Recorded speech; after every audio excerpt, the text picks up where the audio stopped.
get us started, and then we'll open it up for questions. Wanted to start with an injury update. Not to go through everyone. We came out of the game relatively healthy. Just a big picture update. Davian Davis will be out indefinitely, so he's obviously with us and a part of what we're doing, but still struggling to recover all the way from his knee injury. From the game, Leighton Nelson is questionable with a sprained foot. Day-to-day on that, and so we'll see how he gets to feeling and if we can get him back in practice. He did not practice today. Darren Agu is making progress, would be questionable day-to-day for this weekend. He was back out today, and we'll keep progressing him through the week. A lot of it's how the elbow responds. Jeff Ugo is questionable day-to-day. He was back at practice today, was able to get through the individual periods. He's coming back from an ankle sprain, and feel like he's on his way and very well may be able to participate or be available to participate this weekend. Then Quincy Skinner with his hamstring is probable. He practiced full today and was on a player load but didn't have any setbacks. So felt good coming out of the game in terms of being healthy. Again, I think happy to start 1-0 and to be able to learn from a win. I think first games a lot of times are sloppy games, and we certainly survived a sloppy one Saturday. Again, I think that the game came down for me to just not being able to separate. We had opportunities up 21-7. And Hawaii had the ball on a 4th and 4 and ended up scoring on a touchdown pass that made it 21-14. That's what we took to halftime. 35-14 with possession of the ball. Hawaii ended up scoring on the next possession to make it 35-21. Both of those sequences, we had 4th down attempts to extend drives in response and just weren't able to get away. So, we've talked a lot this week about our focus, about understanding the emotions of a game and all the things that can distract us from doing our jobs and executing as one of 11. That's a learning process through the experience of game, and we've also talked about being a team that needs to be able to close games out. And we had chances and just weren't able to do it. So with that, we're excited to compete against Alabama A&M this weekend. This is a proud program who in the COVID spring was undefeated.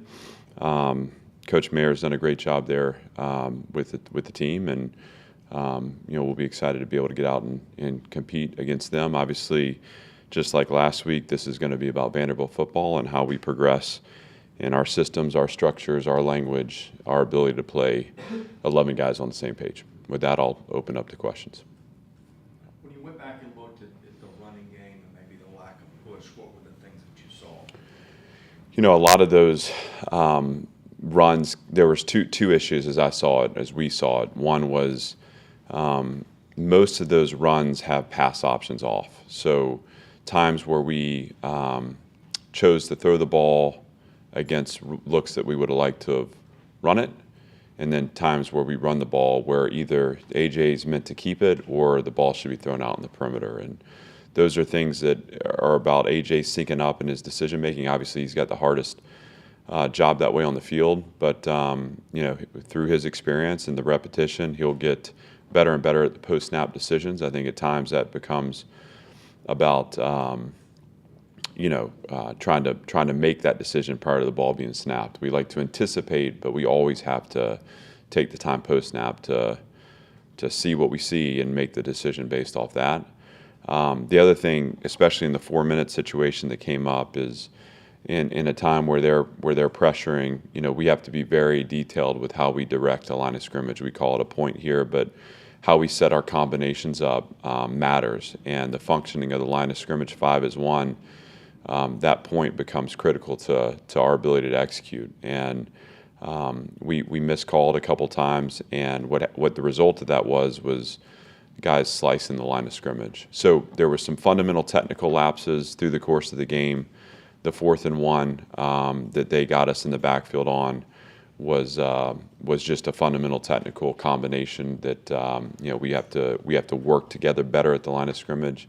Some of the late issues had to do with just how that was all coordinated from the quarterback position and needing to be better. And again, it comes down to focusing on doing your job. It's not big things; it's little things that make difference. Through meetings and obviously through practice this week, we expect to be better.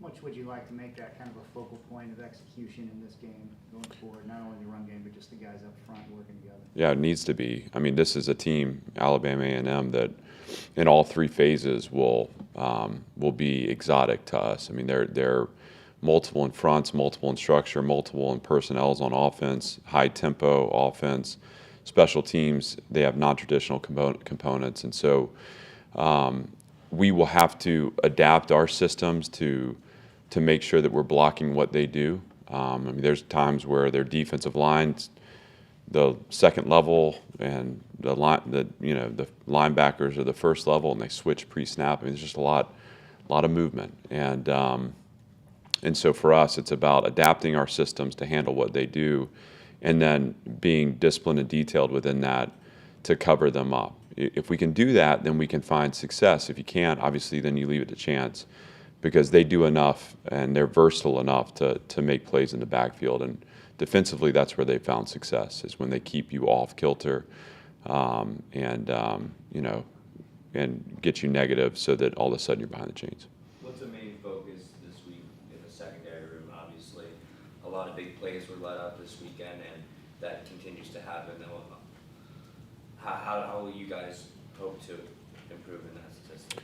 Well, the big one on BJ was it was fundamental technical. It's he got a step and slip release with outside leverage press, and you got to understand that receiver gets vertical immediately on a go route. He's got to catch up, and we have fundamental technical things. I think at the start, if he makes contact with that route with an offhand jam, which is what we teach technically, he's gonna blunt that release enough to stay in phase with it. Because he got on top of it. That's where it was able to slip underneath him and go vertical. He needs to speed turn it to be able to get back in phase with it. Those are mistakes that against a good opponent, they'll cost you. And to Hawaii's credit, that was a 4th and 4 snap where it was a good throw and a good catch, and he was never able to cover that ground back up. That's one of the explosives. I think you look back at Tyson's pass interference. The first one, he got his hands around the receiver. The second one, really could be argued both ways. I thought he was actually in good position. I saw a little tug of the jersey, but he released it. Obviously, we want to coach through that, but I thought he was in good position to finish that one. Jalen Mahoney, the inside fade, I don't know that you can cover it better. Again, sometimes you got to give credit. I mean, that's an incredible throw and catch, and what he needs to do in that moment is get right back into his process. We're not going to play in a world where we defend every ball and we don't incur any explosive passes. So those were some that were in the secondary that I think you're referencing.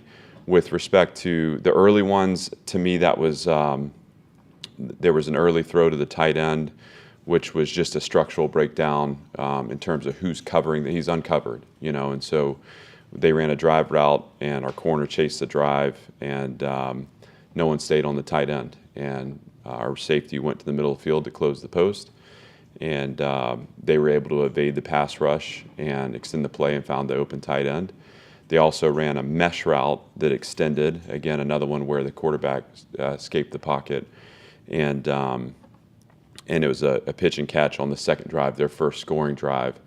And that really came down to the corner, pulling through on the drive route and knocking the linebacker off versus staying in the tailpipe, as we call it, and directly behind the receiver. So I guess not to get too far in the weeds, although I'm already there, those are things to me that are coachable and correctable. And we're not, there's no sense of like, how are we going to cover? It's we got to get back into the process, and you learn about yourselves. We had a third down last year against Hawaii where they ran a drive route. This is 2022, and our corner ran into the umpire, and it was a third down, and they got an explosive play. That was early in the game.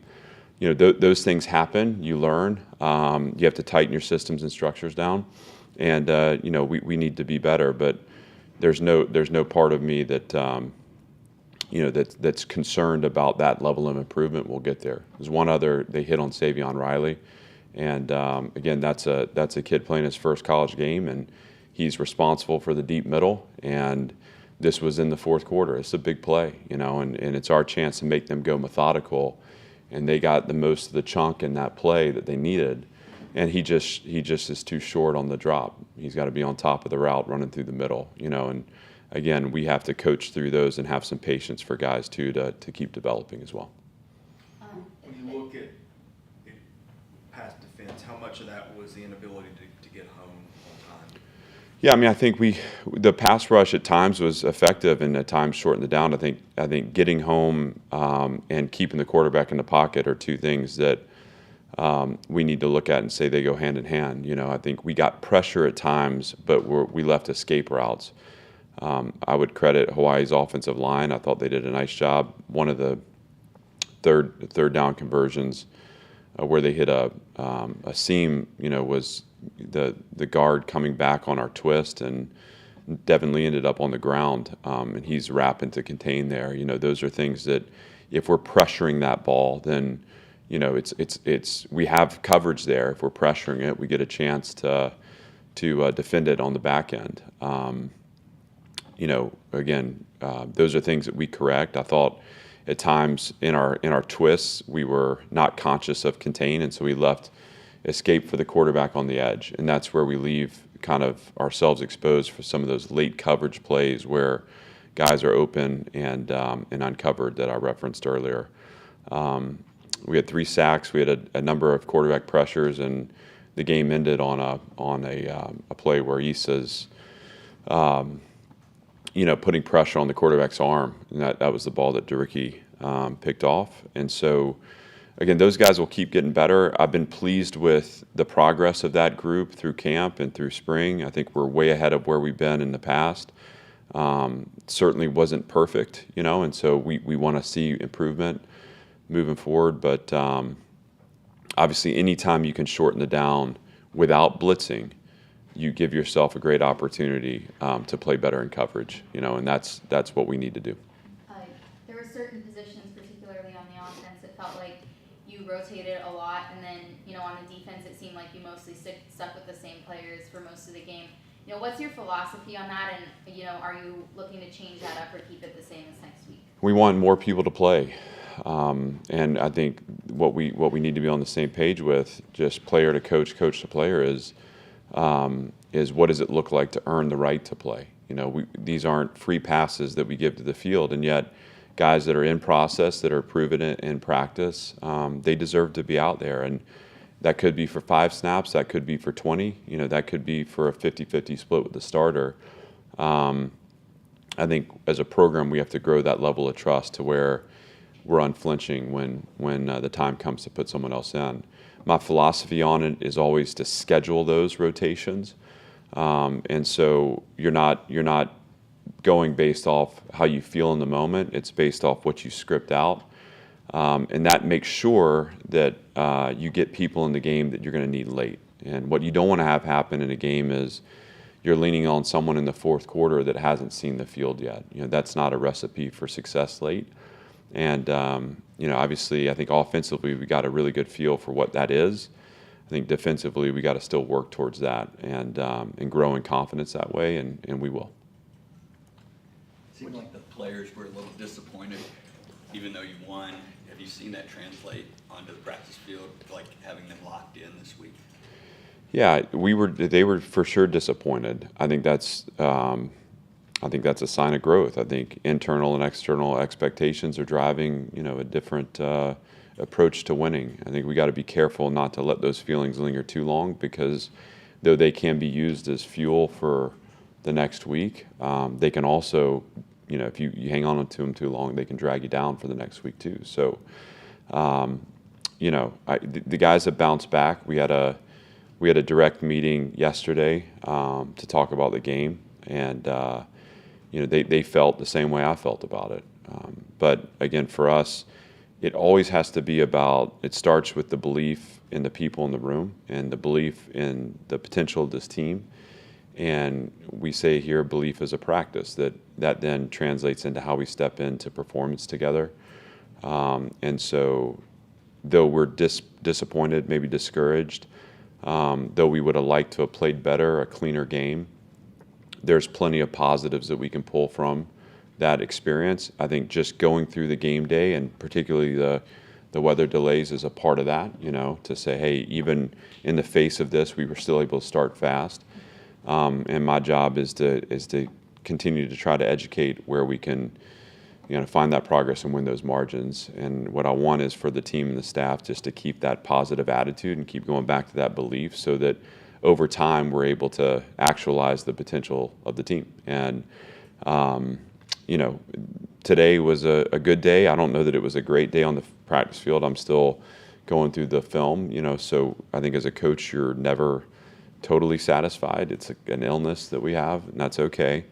But I know these guys are excited to get back out and to play again, and I know they're anxious to find a level of performance that they feel like reflects our program. And that's not a style and a result. It's a level of performance, snap in, snap out, a consistency that we feel like we want to define what Vanderbilt football is about. Not sure how many snaps you got, but I do think I know how many touches. What did you think of London Humphrey's kind of collegiate debut? It was, he was one block away on the double reverse. I would have loved to have seen that. Obviously, he had the fourth down that we got him to jump off sides, and he won on the go.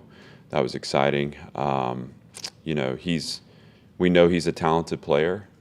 He and Junior have both flashed. I thought, Junior, trying to get him going too, because he can have a chance to impact winning for us. And when we have Quincy banged up, and we need guys to step in. Obviously, we're using Jaden McGowan a ton, and that's awesome. But it also means that he's going to need some time where he's not on the field, and to have those two guys as freshmen stepping up, I'd give credit to Richie Hoskins too. I mean, there's a guy who earned his way into the two deep, and came up with a huge catch and run after catch for us to set up a 4th and 1 that needs to be a conversion. We don't back away from those opportunities. Unfortunately, we missed on the combination, and the ball was hitting the backfield. But the receiver groups had a good camp, and I thought there needs to be a little more consistency there, snap in, snap out. But there were flashes on Saturday, and certainly London's been a part of that, and we're very excited for him moving forward. You've moved Ricky Wright around a little bit. I think now he's in the same place for the second straight year, if I remember correctly. Does he make the plays that he made Saturday a year ago? I don't know. I think he's always had the gifts, but on the field, it's about, are your eyes in the right place? Are you anticipating what's coming, and then the execution piece of it, and that kind of gives way to your skill set. Meaning, like, a job as a coach is, if I can get a player to play as closely to his instincts as possible while within the structure, we have a chance to be good. And Ricky has an incredible skill set. I think what he's done through the course of winter, spring, and summer, he's built process into that. And I thought all that came out for him on Saturday. And so whether or not he would have made those plays a year ago, I think I saw a player that was attacking the ball. I saw a player that was playing physically. And we're still just scratching the surface with him, with his potential, because he's a 230-pound safety that runs sub 4.5 and is 6'3". I mean, there are not many of those guys in college football, and that means he can cover space. That means he can tackle and play physically versus at the point of attack. And as he's embedded a deeper understanding of the structure and the system and where his eyes need to be, he's getting to location a little bit sooner. That's what's allowing him to make those plays. We saw the early two-point conversion tries against Hawaii. Do you expect to continue that plan into this upcoming Saturday? We'll always carry some exotic looks. Obviously, had we hit it, I might, be in here and celebrate the fact that we got up, 8-0. since we didn't, I think we'll look for ways to maybe have plays or an arsenal of plays that fit our skill sets that we can execute. We have not made it a habit of going for two here, but we want to also challenge the opponent and give them something to prepare for as well. And when you challenge the opponent, if they're not going to cover down or if they're going to leave numbers short, you want to be weaponized to take advantage of that. It didn't work out for us, and again, that meant that we then went for two again on the next possession to balance the score up. I don't necessarily see that becoming a habit. We'll always have something in the plan that is designed to create stress for the opposition. Anything else? Thank you. Appreciate it, guys. Thanks.